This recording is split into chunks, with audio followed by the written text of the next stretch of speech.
So let's see what we came up with. So it has that situation up there. So what did we do? What did we do first?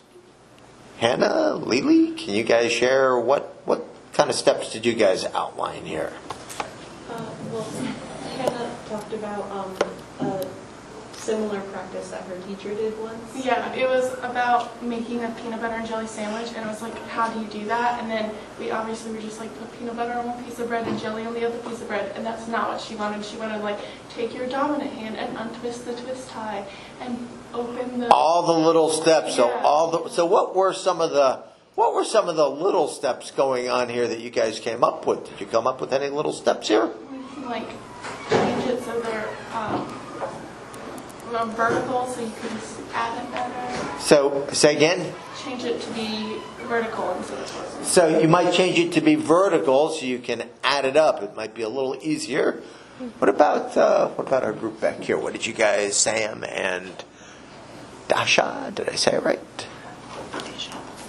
Deja. I was getting close. What did you guys come up with? Steps involved here. I mean, Sam basically said that he just knew. What I did was took the 5 from the 75, put it with the 25, made 30. She did the mental computations there. Same with the group down here. Did you guys basically do all that? How about up here? Did you guys come up with anything different? Was there anything else? Okay, well, let's talk about this just a little bit. So this is kind of the mental computation seemed to be the key for the class. But I would actually argue, and for your note-taking, that there were probably a few more steps involved in the process than you perceived. Almost going back to the Hannah logic there just a little bit. But kind of the start of things, what if all the lights were off in this room? Would you be able to do this problem if the screen and the lights were all off and that was not there? No. So the first thing that has to happen is what? For you to solve the problem that's up on the board. Did you see the problem? The visual, the light energy has to reflect into your eyes. So step 1 is the light from that stimulus. So you start with the stimulus, right? We always like stimulus, psychology.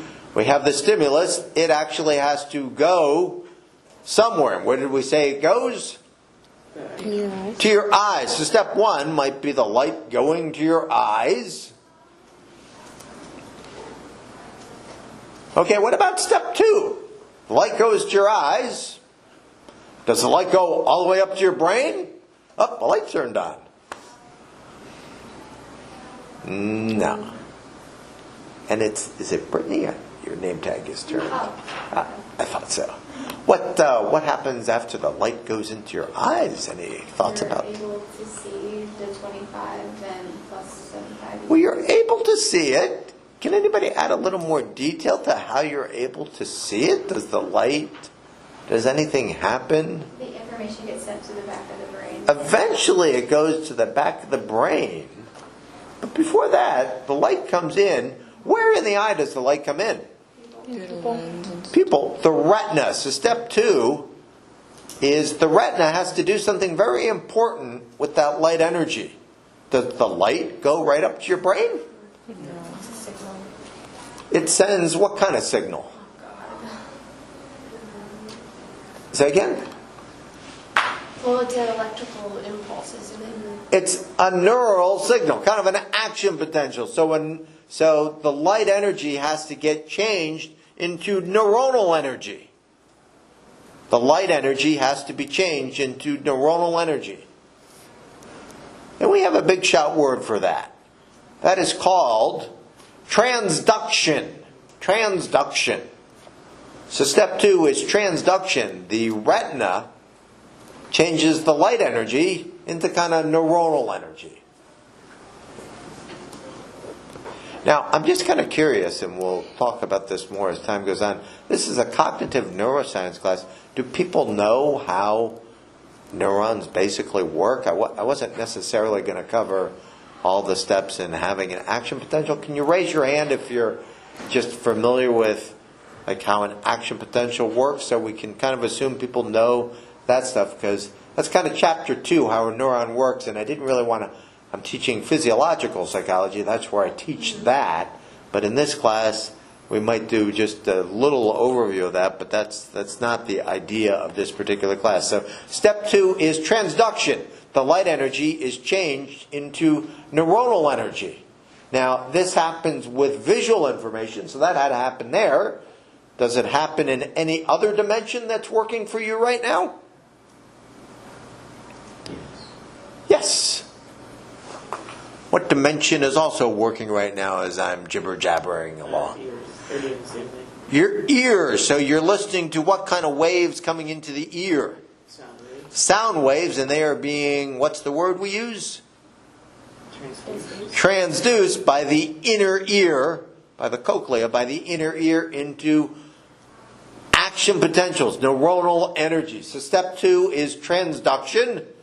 So that is changed in your retina to neuronal energy. And then step 3, I think Brittany was kind of saying this. Brittany, what were you saying was the next step in the process? The information gets sent to the back of the brain. Yeah, the information goes to your brain. And actually, we'll get a little more detailed than that. The first place it goes is to kind of the relay station of your brain. Does anybody know what the relay station is? First, it goes to the neuronal energy. Nobody knows the relay station? The thalamus. Goes to the thalamus first. This is kind of step 3, the thalamus.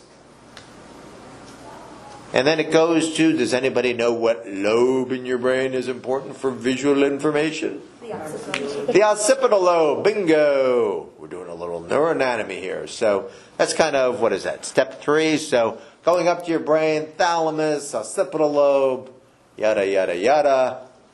So that's step 3. Then what happens? Gets to your occipital lobe and... You interpret the information? Well, you interpret the information, but before you interpret it, let's pretend that there was a little 2-year-old baby that was staring at the 25 plus the 75. Would they see those symbols? Not necessarily. If they're 2 years old, would they see them? Yes? Might not understand. Yeah, they would see them. So they would see them. The light would the light come into their eyes? Would transduction happen? It would. Would they comprehend things, though? No. No, they clearly would not comprehend things, but what would they do? Would they perceive those symbols? Yeah. So step number 3, or did we already do step 3? Sorry. Step number 4 is perception. Perception is step number 4. Perception. A little 2-year-old might perceive this, but what wouldn't a 4-year-old do? Be able to interpret or understand it. So how are you able to, and God bless you. And by the way, I want to thank you for sneezing, because last night I did a 25-mile bike ride yesterday for Labor Day. That's simple for me. Because I told you guys my stories. 25, I don't do more than 25 anymore.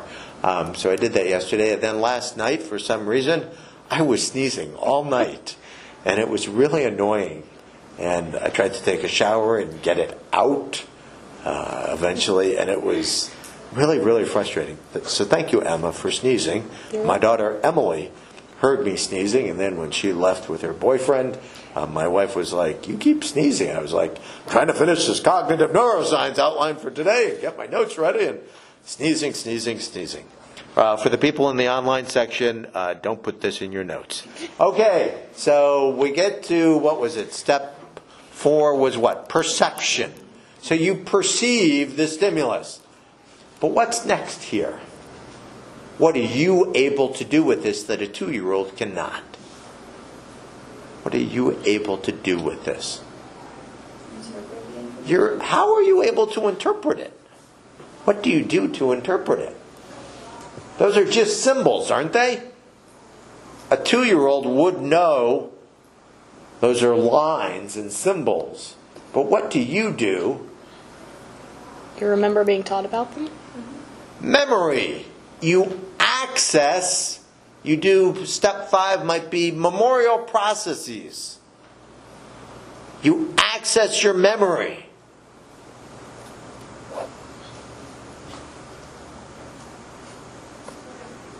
You access your memory, and from your memory, what are you able to pull up? What are you able to pull up from your memory? You're able to pull up what those symbols mean, right? So you access memory, that was step 5. And how about step 6? How about step 6? I guess you can try to see if you recognize the problem. So you try to maybe do some mental computation. You recognize the plus in the middle, that means addition. So you access what all these symbols mean, and then maybe you do some mental computation. So you do a mental computation.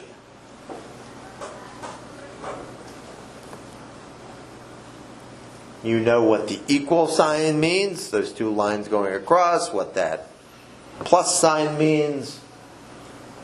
The numbers, you know what that means. So you do the mental computations, and then, what was that, step number 6? You do the mental computations. You can probably do mental computations, still probably with 6. And the steps, oh, there's 7 steps. No, there's 6. I don't really care.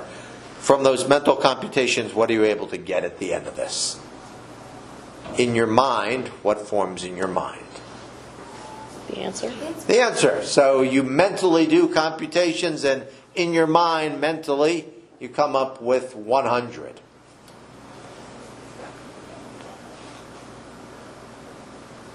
Yeah, do you want to make that step 7?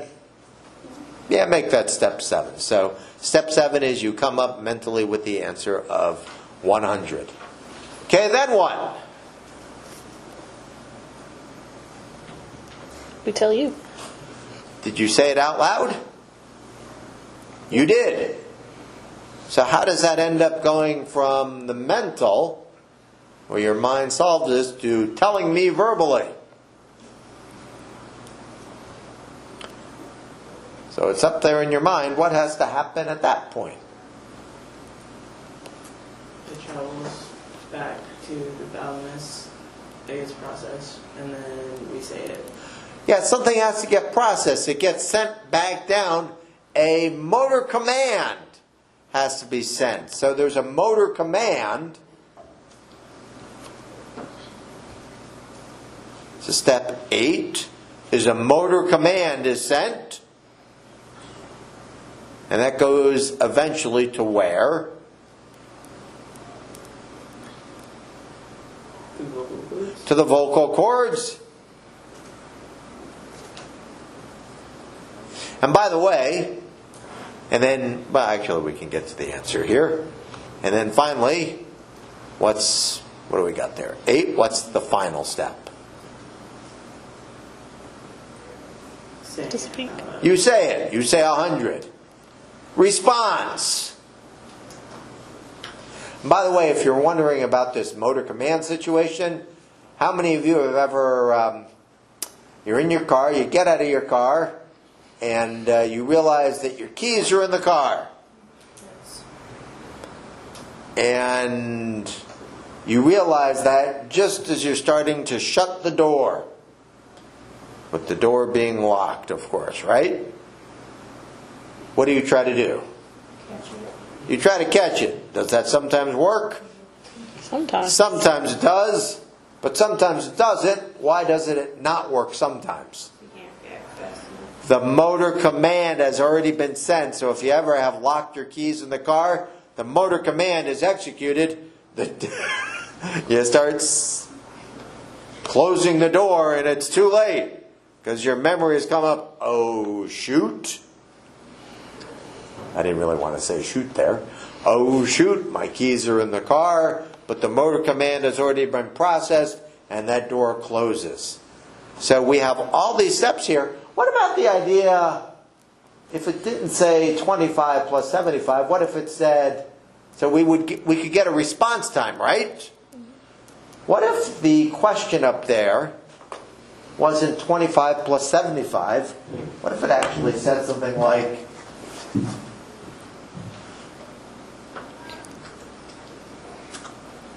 oops, do that.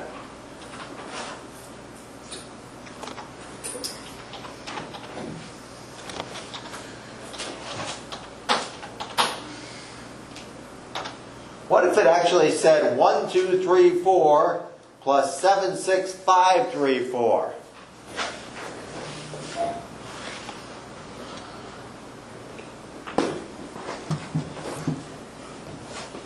Seven, 7, 6, 8. Yeah, you'd get an answer there, right? You would. Would this be tied to something we talked about last week, though? How is the processing time here? Slower. It's much slower. What was the word that the cognitive psychologists came up with? The idea that if it's 25 plus 75, you're pretty quick. But if it's 1,234 plus 76,534, the second one will be much slower. What was that called? Does anybody remember what that was called?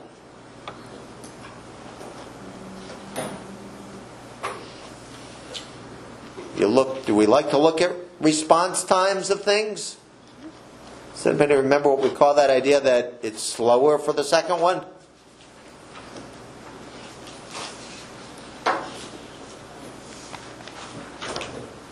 What am I pointing at? My watch. What's the Greek word for time?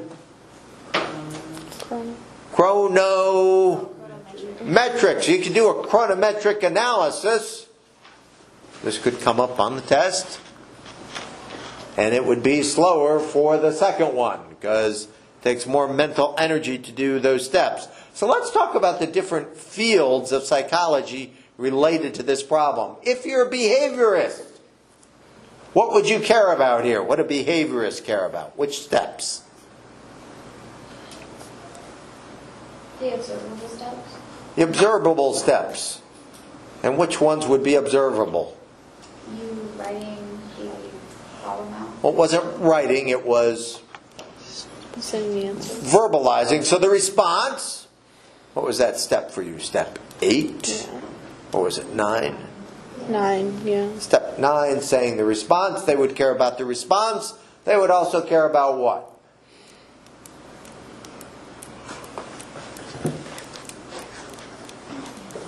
What else would they care about?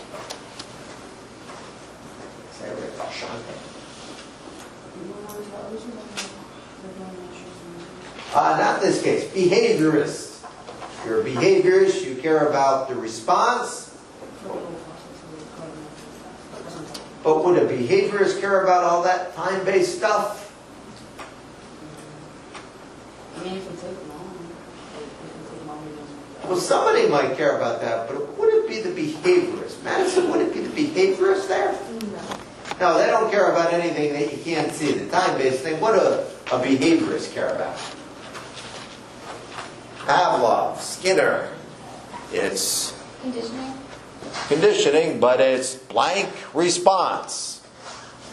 Conditioning response. Observable response. Stimulus and response, right? They care about the stimulus. There it is. What's the answer? So maybe step 1, seeing it and responding to it. So the behaviorist would care about the stimulus and the response. Make sense? How about the coghead? I'm a cognitive psychologist, so I can be a coghead here. What would the cognitive psychologist care about? Which one of these steps? Which one? Well, don't name the steps. Just say what was going on here. The perception and moral access. Yeah, kind of. Many times we think of perception and cognition. Perception is first and cognition. So we might actually start that the cognitive psychologist would care about perception and then those cognitive steps. Memory, right? Computations, mental computations. So they would care about, the chronometric thing. How it took you longer to access things and using the output, the longer time, as a basis for understanding how memory works, right? That's from last week. So they might care more about that. What about, so we kind of have the behaviorist here, we kind of have the cog head here, but what's the title of this class and the title of this book? Cognitive neuroscience. Cognitive neuroscience. So what would a cognitive neuroscience care about? Maybe all of it, but all of it's, I don't know. Could be all of it, potentially, but let's see if we can narrow it down a little bit more. The neuroscience. Which was the neuroscience part of things? So cognitive, we've already identified. What's kind of the neuroscience end of things? Transduction and relay. Yeah, kind of the transduction and how the information gets to the brain, maybe problems in the brain. So kind of all that neurological stuff. They might care a little bit about the perception and the transduction. And it could actually almost be all of it, but it's kind of the biological side of things. They might care about the motor command, how neurons are working. Basically, cognitive neuroscience is how these biological processes are related to mental processes. And I think we did talk about the two philosophical positions on that. You guys remember what the two positions were? What's the position where mind and body are completely separate? Dualism. Dualism. Do we believe that in this class? No. We believe that what? More, what was the other position? Monism. Monism. There is a relationship between mind and body. So all these biological steps have a lot to do with the cognitive steps. So these are the steps of cognitive neuroscience. Does this make sense to everybody? Any comments or questions about this? So you should know what the steps are. You should know, is behaviorism somewhat inadequate in cognitive neuroscience? To a degree. I mean, they say we don't care about anything internal, but in cognitive neuroscience, we care about all of that kind of stuff. Okay, we'll call that. Let's see. Oh, we went 22 minutes on that one. Go ahead. Question, please. With the cognitive, can you give an example of like which stage for discussing community? Say one more time. For cognitive psychologists, can you Sure. The cognitive psychologist, well, let's help her out. What would the cognitive psychologist care about here? Maybe starting with perception of the symbols there, but then more importantly what? Transduction. Not so much the transduction. Memory and computation. Yeah, the memory part. So a cognitive psychologist, one of the fields is memory. Remember, it's problem solving, attention, language, and memory. So they might care about the memorial processing going on here. And then maybe how you added that up in your mind, lined it up, and did those cognitive processes. Does that help? Okay, let's cut it there. So for the test, you should know what these steps are and be able to, if I gave you a situation, kind of describe the nature of things.